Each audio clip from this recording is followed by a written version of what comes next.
In today's video, I'm going to show you how to recover your permanently deleted Snapchat account after 30 days. Therefore, without wasting any of your time, let's jump to the video.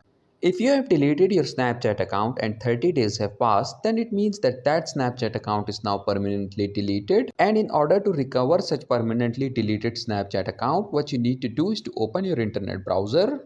Click on the search option, and in the search bar you need to type snapchat.com/support.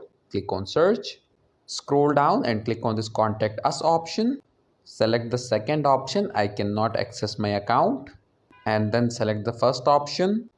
Okay, now in order to recover your permanently deleted Snapchat account, you need to fill out this form. So first enter the username, email address and mobile number that was linked with your deleted Snapchat account. Once you have done that, in this description box, you need to briefly state the issue that you are facing. I would suggest that you just copy paste whatever I am writing here. I'll also put this paragraph in the description below so you guys can just copy paste it from there. Once you have stated down the issue, tap on submit.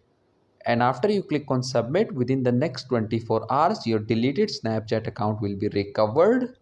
So that was it for this video, and I'll see you guys in the next one. Peace out.